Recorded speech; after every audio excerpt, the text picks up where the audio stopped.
Humankind has been mapping out the world as we seek to satiate our curiosity about our known surroundings. From the ancient Babylonian clay tablets to the Greek sketches of a spherical Earth and the simple schematic maps of medieval times, cartographers have always been testing new tools and methods as they continue to survey our geography. When creating the early nautical charts, sailors would estimate their position by tracking their speed, distance, and time traveled using compasses and celestial quadrants of the night sky. This was the primordial age of navigation. Just like Metroid on the NES, a labyrinth-style game with no map. Yes, in 1986, video games were in their own primitive navigational stage. Nowadays, just about any game would have some kind of built-in map system, but not here. When you explore the caverns of the alien planet, you really have to explore it, the way an ancient surveyor would. This game wasn't here to pamper your ass. Aside from a vague and useless map in the instruction manual, you were on your own. So, find a pen and paper and get to work.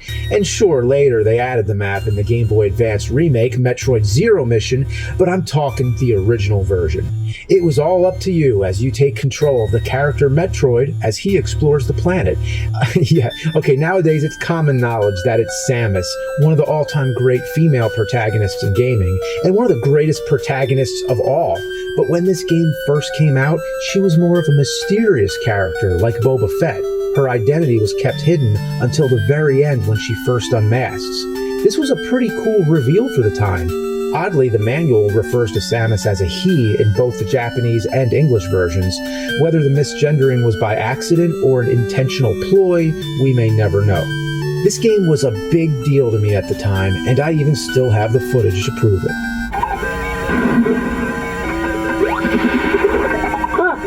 Uh-oh. Oh yeah, that was back when I was little nerd, before I graduated with a degree in garbage.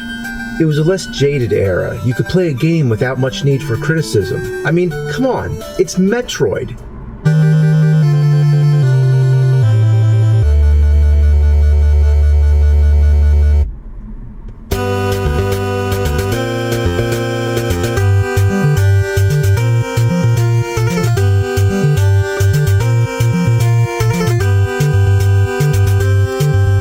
It's one of the original Nintendo classics. It was groundbreaking in a sense that it offered a non-linear world to explore as you fight treasure trolls and armored turds while hopping across eyeballs and floating gumdrops. There is an innate satisfaction in upgrading your weapon and abilities so you can go back to areas which were previously inaccessible. It had a claustrophobic and isolating feel inspired by Ridley Scott's Alien, and the music is some of the best of the NES, from the spacey atmospheric title theme to the upbeat rockin' Brinstar stage to the haunting tones of Kraid's Lair. Overall, it's safe to say the original Metroid changed the face of gaming, but there's one problem. It fucking sucks. Yeah, that's right. It's time to show my face so you can see the sincerity in my eyes. You know you can trust a guy with pens in his pocket when I tell you that this game is a frustrating pisstorm of fuck! I'll start with the most minor issues. First, you can't save your progress. Instead, there's a password system, which was common at the time, so I don't blame them. And I know the Famicom disc version had a save feature, but I'm talking the Western release, which is the one I had. These passwords suck ass. But keep in mind, back in the day, you had to write them down. So you better have had really good handwriting and were able to distinguish clearly between upper and lowercase letters and numbers. Some of them, like G and L, look like they're in cursive. I'll show you some cursive. Fuck, fuck, fuck, fuck! When you're low on energy, it beeps at you. Don't you just hate that shit? Nobody wants that. Yeah, I'm low on energy. Thanks for telling me. It's like when the fridge beeps to let you know the door is open. Like, yeah, I'm putting groceries away. Or when the microwave beeps when your food is done. But this is worse. It's not just any beep. It's a specifically irritating beep like a smoke detector on low battery. Make it stop. It wouldn't be so bad if it beeped just once or twice, but it doesn't let up. It's infinite. You can't play under that distraction, so it becomes an emergency to find some energy as quickly as possible. You end up playing recklessly, but it's best to just die on purpose so you don't have to hear that shit. It's hard to hit enemies that are low to the ground. Sure, you can roll into a ball and bomb, but there's no crouching shot. So if you're stuck behind a slow-moving enemy, it's like being stuck behind a cat. You know how cats like to get in front of you with their tails straight up in the air? Those little fuckers.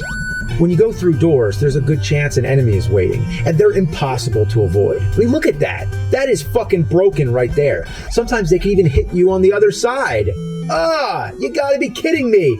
Sometimes they even bully you back through the door. See, it's just so you can take even more hits. Don't you just love when you step into a room and you're dead on arrival? This is one of those cryptic where the fuck do you go type of games. You always have to blast through a wall or shoot up through a ceiling or drop through a floor and go underneath a pool of lava or quicksand, or which would otherwise kill you.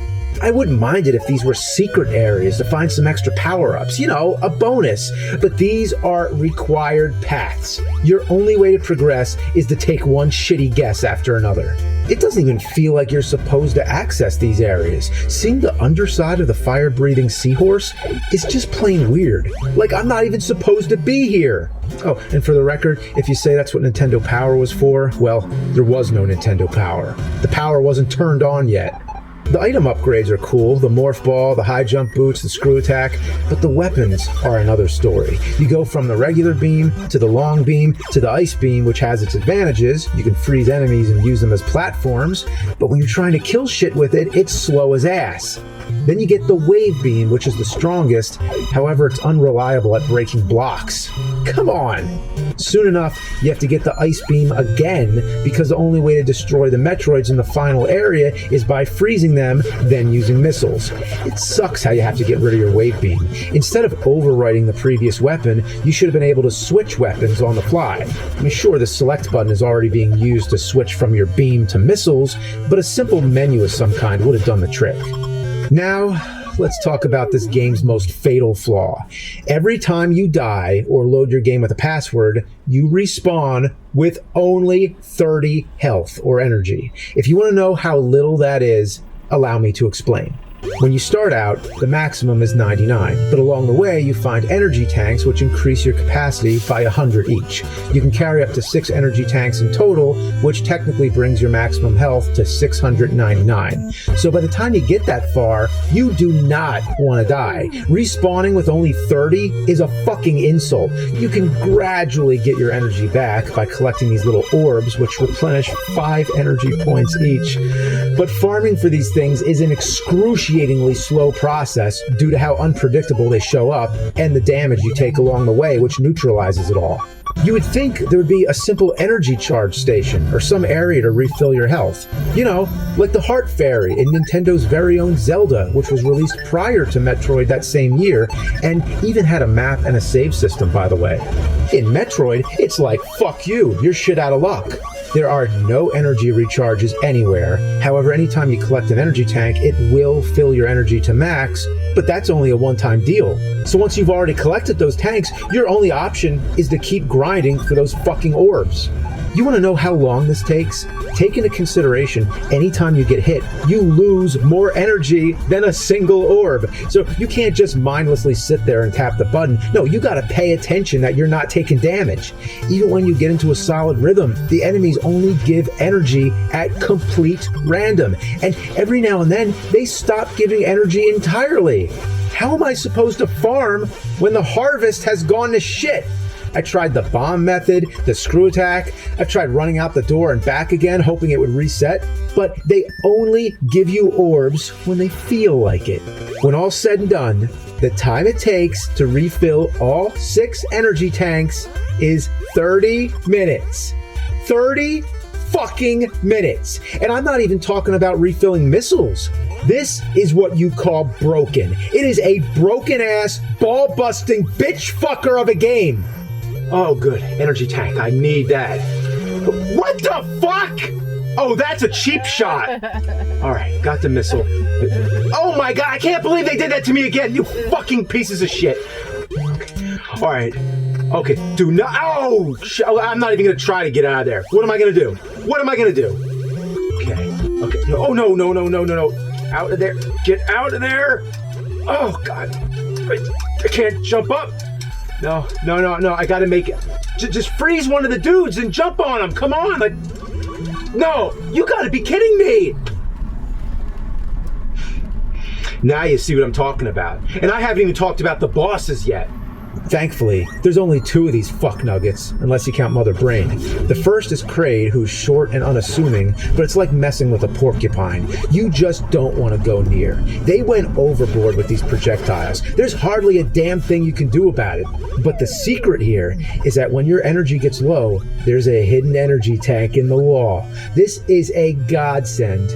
Except for the fact that you're most definitely going to fall in the quicksand. And if there is any method to getting out of this shit, this would be the time for me to figure it out. But instead, I'll just keep tapping the button in a mad panic like I always do.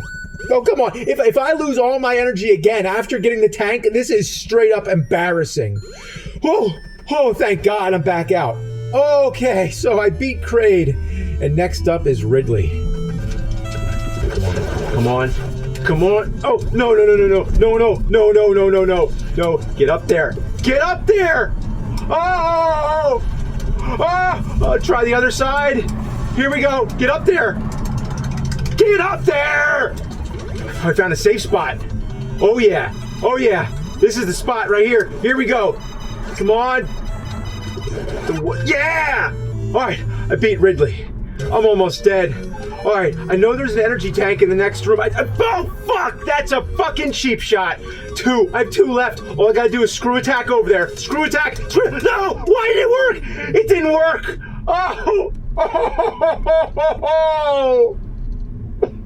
After you've beaten both Kraid and Ridley, you gain access to the final area.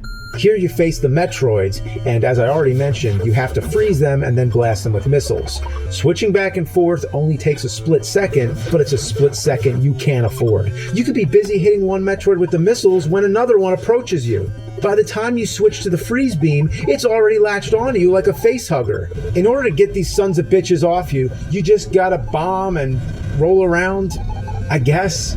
You know what? You really just don't want to let it happen. Just don't. It is not an option. Sadly, you can't run past them. You have to kill all the Metroids, because that's the name of the game, literally. Even worse than the Metroids are the nuclear onion rings, which spam the ever-loving shit out of you. These are among the worst pests of the NES era. I hate them with all my fucking soul. The second you walk in the door, you take a hit. Trying to shoot out the pillars while avoiding these onion rings is impossible. They just keep knocking you all over the place. This final room is pure hell. I mean, this is a strong statement, but it's so fucking bad. It almost makes Jekyll and Hyde look fun. I hate this fucking stage. At last you come to Motherfucker Brain, a real mindfuck. She's just a giant brain in a tube. Yeah, Contra has the heart, Metroid has the brain. I gotta admit, it's pretty cool. Yeah, this was right before Krang from Ninja Turtles and the Brain from The Brain. She wouldn't be so difficult if it wasn't for the goddamn onion rings. And look, when I say things are impossible, here's the thing. It actually is possible, which makes it worse because it's an incentive to prolong the suffering. You gotta do it. After all, this isn't The Last Ninja. This is Metroid. Fuck! You need all the energy you can get. So when you respawn, you must do the full 30 minutes of farming. Now think about how many times you'll die on Mother Brain, then add 30 minutes on top of each playthrough. You want to know why these episodes take so long? It's a no-brainer.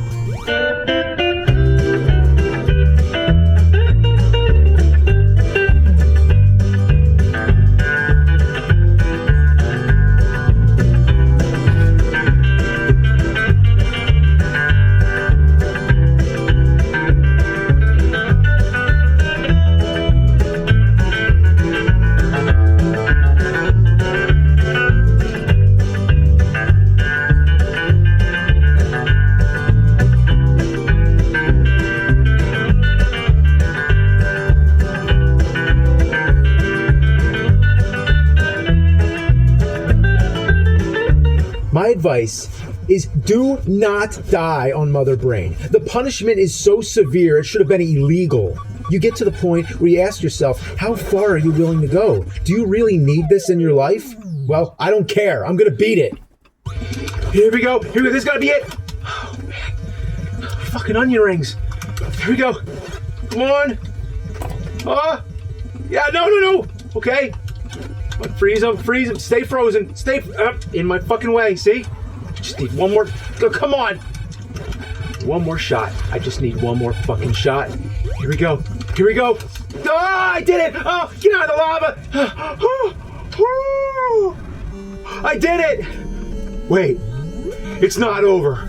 You have to escape the planet before it explodes. It's like the end of the original Alien, or like Beneath the Planet of the Apes. No, it's like Alien. It's the part when Ripley sets the self-destruct mechanism and then has to race to get off the ship.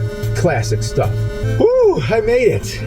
And I think I got the fair ending. See, there's multiple endings. Depending how fast you beat the game, Samus will remove more of her suit. But if you enter the password Justin Bailey, you could play in what's called the Zero Suit, which begs the question, who the fuck is Justin Bailey? Well, that's the original Metroid, a classic masterpiece of shit. Oddly, none of its flaws have hindered its iconic status or the beloved franchise which it was born from.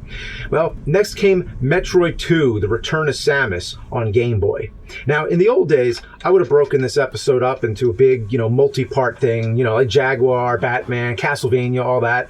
But now I tend to give you just the whole damn thing at once because I like you a lot.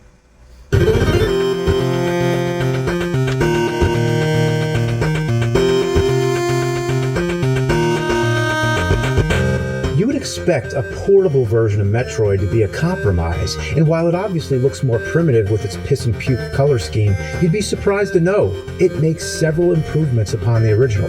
For one thing, you can crouch and shoot down while jumping. And what is this? Is this a save point? Yes, you can save the game! Plus, when you save, you start with whatever amount of energy and missiles you had last. It even has more than one save slot. How about that? Oh, and look what else. Charging stations. Ones where you can refill your energy, and ones where you can refill your missiles. Indeed, this is a huge improvement over its predecessor. However, sadly, there is still no map. But Nintendo Power was around by then, and they covered it twice in issue 31 and 37. They each had their own maps, which you can use to follow along. This would be the equivalent of the MapQuest days, when you would print out directions from the internet and take it with you on your drive. I actually used issue 37 for my current playthrough, and aside from maybe one small omission, I can say it's pretty comprehensible. Without it, you'd be screwed, because the mazes are very confusing, and the non-linear aspect is taken to the extreme, forcing you to spend most of your time backtracking. After you beat Phase 5, you must go back to Phase 4 just to get to Phase 6. The reason it's called The Return of Samus is because you're always returning to the same spots. The goal is to seek and destroy all the Metroids, but now they come in new types, Alpha, Gamma, Omega, etc. It's like a big frat house of aliens. Yeah, that's what this whole thing's about, a big Metroid toga party. I mean, the humor is pretty lowbrow, especially when the aliens start flashing their raw butts in the air. You get all the same weapons, but there's some new ones too, like the Spazer. The Spazer, come on, that's the geekiest word in all of science fiction. Not a laser or a phaser, but Spazer. What's the difference? A laser emits photons, but a Spazer is its nanoplasmonic counterpart with a different charge density. That's my impression of a nerd. Yeah. Then there's the plasma beam. This one's similar to the laser in Contra in a sense that it's one straight beam that's powerful but kind of slow. And it's so thin, it's hard to hit anything. It's like trying to slice a sheet of paper sideways. And like the first game, you can't switch weapons, which means now that I've got the plasma beam, the Spazer is gone. The spring ball is an improvement because you can jump while in ball form rather than having to always drop bombs to blast yourself up. The next upgrade is the spider ball, which allows you to climb along the walls, and you have to do this a lot. I guess you could say this game is really balls to the wall. But the ball sucks. It never does what you want it to do. You press in one direction, and next thing, it goes the other way. Or it's not going anywhere at all. It gets stuck randomly, and after so many hours of ball suckage, you'd think I'd eventually get the hang of these controls. But I tell you, there is no rhyme or reason to how this thing works. And when there's an enemy coming, there's no avoiding it. Then there's the space jump, which later becomes the screw attack. The idea is you keep jumping to stay in the air. As long as you're holding down the jump button and with the D-pad, it should work. But for some reason, I keep falling down. I've tried hitting jump slower, faster. There is no rhythm that guarantees success. And there's parts where it's required to get through tricky areas and avoid hazards. With broken-ass controls, you just gotta get lucky. Sometimes there's a spot you need to reach, and you have the option. Should I screw attack? Should I spider ball? I don't know which is worse. Pick your poison. Screw it or free ball it. Either way, you're fucked. Oh look, there's an energy charge. You gotta get it. Oh, fuck! Like the first game, it has lots of cryptic bullshit. Without Nintendo Power, there'd be no way I could have figured this out. What I hate the most are the one-way paths. Like right here, I went up and now there's a bed of spikes in the way. So to get back to where I was, I have to take a huge detour. And don't even get me started about the dark area. This is a common trope and I've never liked it. But here, there isn't even the faintest clue to help orient your position. I can't even tell if I'm moving or not. Let me tell you, rolling in a ball in pitch blackness is the stuff nightmares are made of. And as I've mentioned, farming isn't as much of an issue this time. You might have to backtrack to a charging station, but thank God for those. I find myself having to charge missiles more often than energy, and this is because the Metroids can only be harmed by missiles. And by the time you get to the Zeta Metroids, they take a lot of them. If you're fighting a Metroid and run out of missiles, there is no other option. The game says, fuck you, go back and farm, bitch. And they're stingy about these missiles. They only appear about as often as when you see meteors when you look up to the night sky. Don't even bother, just backtrack to the nearest charging station. The final area is a long, empty stretch, like Dracula's castle in Simon's Quest. There's nothing there, so what's the point? And I am so sick of doing this screw attack jumping. My thumb is about to fall off. Then I come to what seems like a dead end. But check this out. You're supposed to screw yourself up through what looks like solid rock, and next thing, you're stuck in a pool of lava or whatever this is. You can't jump out of it. It's like trying to pull a turd out of hot tar. I mean, what the fuck? What?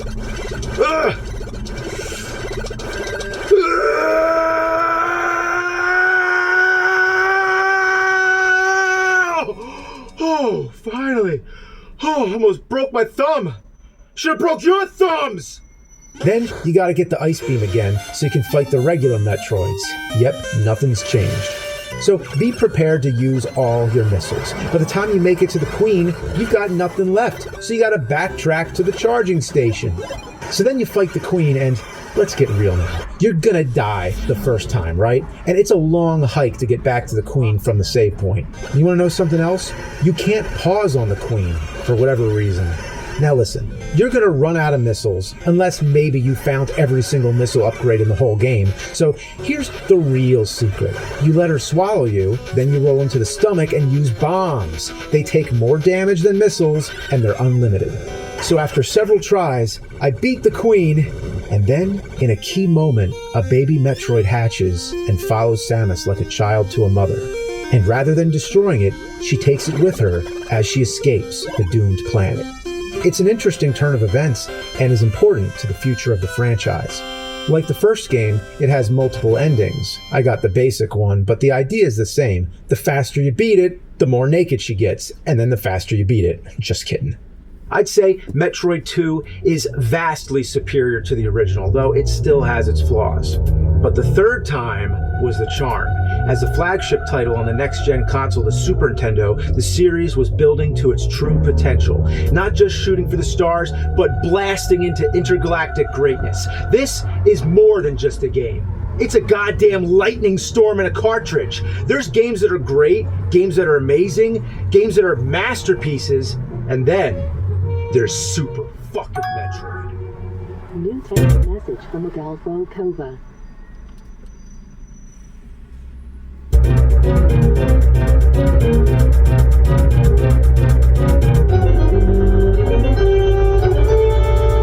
It's not just awesome, it's like, you gotta be fucking kidding me. What's so good about it? You just gotta play it and experience it for yourself. And that's why I'm gonna try to keep this short. Yeah, that's not happening. The graphics, the music, and atmosphere just blows you away. Right from that haunting opening title with the dead bodies on the ground, it grips you, and you know where. When you start the game, there's a brief voice. The last Metroid is in captivity. As a kid, it almost knocked me out of my seat to hear a realistic human voice coming from a video game. Yeah, things really came a long way since Ghostbusters!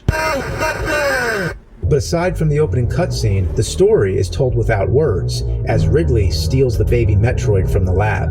It's the visuals and subtleties that lure you in, exploring the creepy, claustrophobic caverns. Since the first game, that's the vibe they were going for, but this time it really comes to life. Everything has been improved. The control is smoother. Now it's actually fun to move around. You can shoot in any direction and feel like you're not just controlling Samus, you are Samus. The buttons are mapped in kind of a weird way, like why would X be shoot? But you can easily change it. Save slots? Oh yes. Energy and missile charges? Thank you. A menu where you can switch weapons? Oh hell yeah. Missiles are not required to beat bosses? Bless the Lord. And a fully functional map system?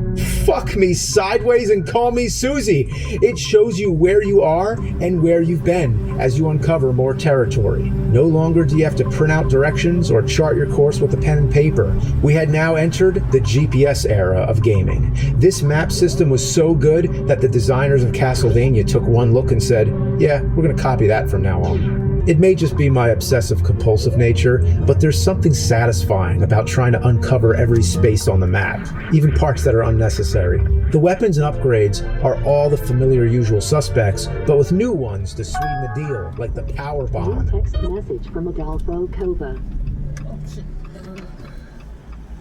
Who doesn't love a game where you can nuke the whole screen? There's the grapple beam, which can get a little tricky sometimes, and then there's the X-ray scope, which gives you Superman vision to help with those cryptic areas. But my favorite new ability is the speed booster, where you can run like the Flash while annihilating everything in your path. There's even this cool move you can do in combination with the speed booster, where you can launch yourself into the air.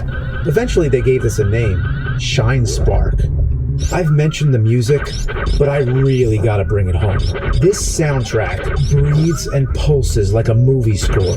Every note is drenched in atmosphere and conveys the sense of isolation of a tomb-like alien world that swallowed you whole. It whispers at you, as if things are lurking around the corner, and yet it's somehow relaxing, like the aquatic area of Meridia.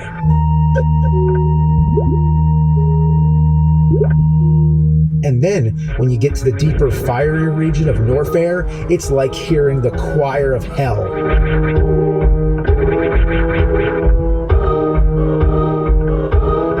The bosses are amazing. The door locks behind you, the screen shakes, and next thing, Kraid comes up out of the floor, and this is nothing like the original Kraid, who's shorter than Samus. This one is so big, he can't even fit on the screen. It's straight up terrifying. When you played this as a kid, these were like the monsters of your nightmares, the ones under your bed and in your closet, if only they'd fit.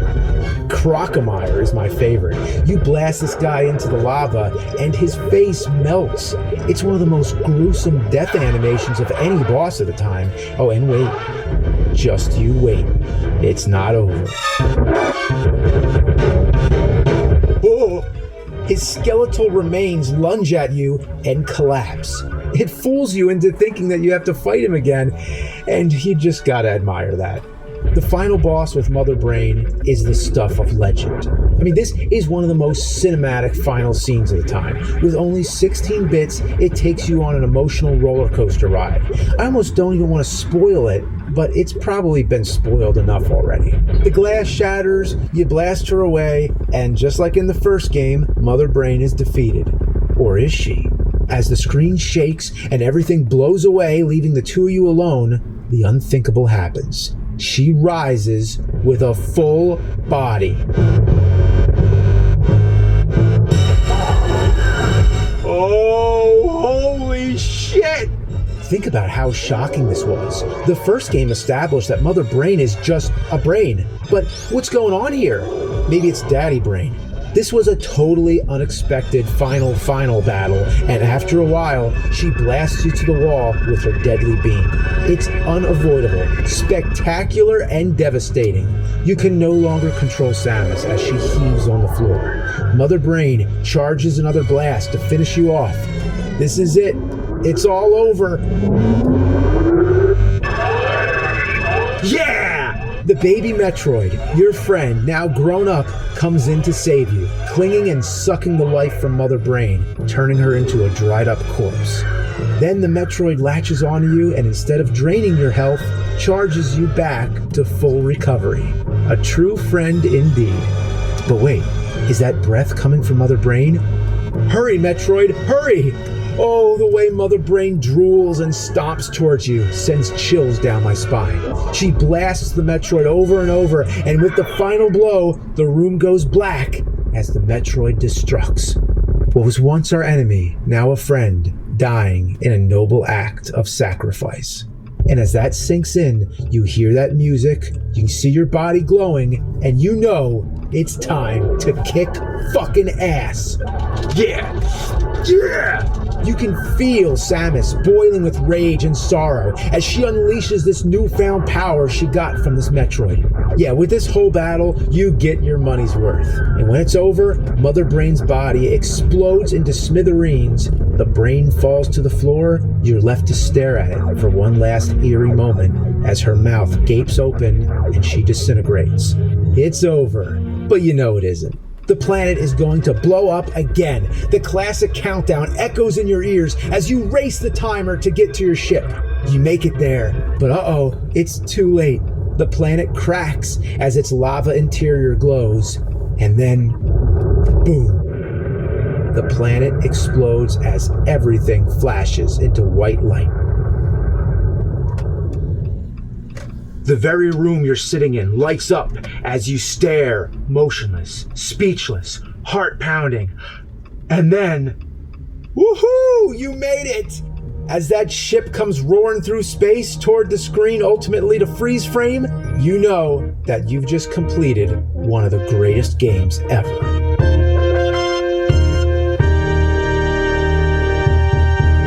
Do I have any criticisms about it? Well, maybe. Some of the bosses take a bit too many shots to kill. Sometimes it takes a little too long to switch to your missiles, especially when you have so many items to cycle through. The map is awesome, but with such a big world, it would have been nice to have a couple warp areas to get around quicker. And sometimes it can get a little cryptic, but nowhere near as much as the first two games. That's all I got. You know that old saying, if you don't have anything nice to say, don't say anything at all? It's good advice in general, but my job is to talk about the shittier aspects of a game. So for me, it's kind of like the reverse.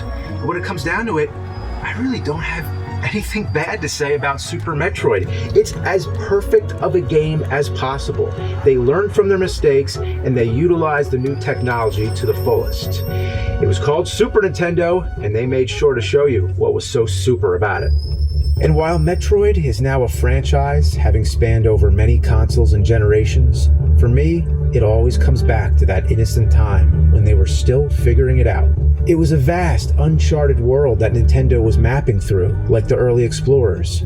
Video games have come a long way since then, but when you follow that nostalgic map, it all leads back to those early games. So raise your metal horns. Go ahead, do it. You know, for real, do it right now. Put your fucking metal horns up on the screen. Put them up for Metroid.